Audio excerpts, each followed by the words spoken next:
Morning, everyone. Hi, Tommy, can you hear us? Yeah, I can hear you, mate, yeah. Cool. Yeah, perfect. Right, are you expecting anyone else, or is it the two of you? No, just us two. So, perfect. Just, Tommy, have you met Dave before? So Dave joined the meetings ago. Yeah, I see it. So we know everybody then. Yep. Perfect. I just want to make sure everyone knows everyone. Right, good morning. Thank you for dialing in. Genuinely, thank you very much. Have you, obviously, I had a chat with Richard yesterday around the video. Let's start with that, and then we can go into any other aspects which we need to discuss about the event tomorrow. Have you had an opportunity to consider, obviously, what Richard fed back and the letter from the Gold Commander? I've read the letter. To put your minds at ease, there's nothing insightful in this documentary, yeah? Nothing. Now, when I made 5 films in Telford. One of those films exposed corrupt police officers taking money off of Pakistani rape gangs, yeah? I never had to show the police the film, yeah? I never had to show them anything, yeah? So the film, all the film shows is how you, as a Metropolitan Police Force, not having to go at you individuals, lads, MO6 Public Order, is that the group that I had to request for permission to come? I'm just looking at Simon Hearn. Did I have to request permission to come into London for 6 months off of the MO6 Public Order team? Was that what it was? I don't personally. No, okay. So all the video shows is how you as a police force have policed our capital city. The whole country knows how it's been policed, yeah?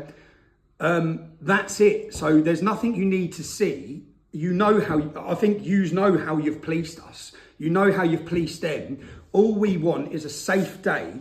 Obviously, I'll be totally honest. I don't trust the police at all with what's happened, yeah? So I hope that what you're saying is what plays out tomorrow. But if we were treated like second-class citizens tomorrow and treated totally different to every other rally, essentially the film shows the police getting on their knees and running away from jihadists or Islamists, and it shows them smashing fuck out of any British people who have come out with their flags and treating them so unfairly. Now, that's a way that the capital's been policed. That's the whole country feels like that. That's all the film shows. We're not putting a spin on it. We're just showing here's how they've... And the film more looks at a far bigger picture than two-tier policing. Yeah, it looks at the abuse of a totalitarian state on the public. That's it. So there's nothing in there that's insightful. Again, if you won't be happy about any of the videos in there, they're literally videos of how you've policed events. Okay, so I hear you loud and clear, Tommy. So from my perspective, we police every group based upon threat and risk. We look after Article 10 and 11 with freedom of expression, with freedom of assembly, and obviously those are qualified rights, and we will take action where threat and risk requires it. Officer, you didn't on 26th of November. You didn't on the 26th of November. Tommy, obviously I've given you the opportunity to I just want to explain from our position. So we're not bothered at all about any criticism about policing or the criminal justice system. We have broad shop orders and we can accept that, okay? What we are concerned about is crime and is disorder, but also we want to be able to protect your democratic right to come together, to express yourself, to come together as a group of people and express yourself. But what we are concerned about is you know how many followers you've got, you know how many people have been watching it, and you know how many different groups we got in London who may, and you've used the terms incite, but who may come forward if there is something which is seen to incite, and it may result in crime and or disorder.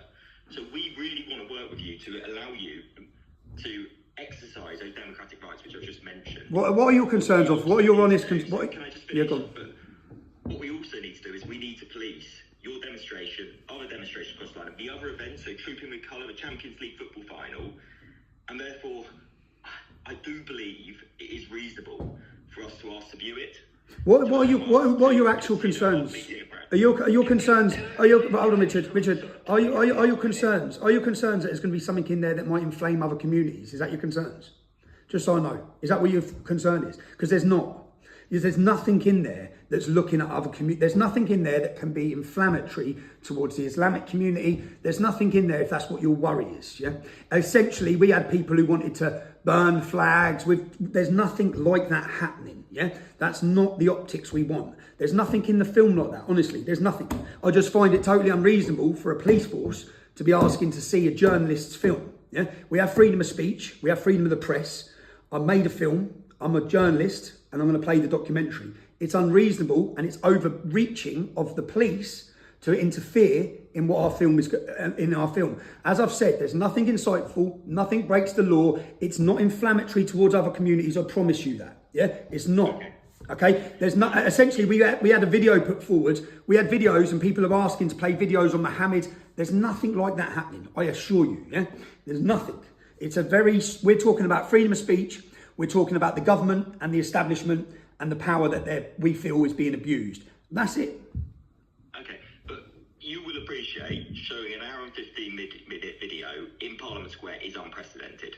It is unprecedented. So, can I just Sorry, can I just respond? I mean, I'll come to you, Rich. I just want to make sure I respond to Tommy's points, and I think I have already. But we really do want to protect your democratic rights, but we have core responsibilities to prevent crime and disorder. And what we want to do is be able to do that, and I still believe it is reasonable for us to ask to view it, to give us the opportunity to plan our policing response as to what may or may not happen. Lads, I'll just be straight up. You're not viewing it. Okay. So you're not viewing it, and your job and our job is to facilitate a peaceful protest. Obviously, if you try and prevent the airing of the film, you know you're not going to do that. You know you're going to provoke a serious reaction and cause chaos. Yeah, it's a film. I'm a documentary maker. It's not an insightful or hatred documentary. It's a film. If you watch any of my previous films, they're well made, they're truthful, they're honest. That's it. I think it is overbearing of the state to get involved and want to see prior viewing of a documentary that a journalist has made. That's how I feel. So.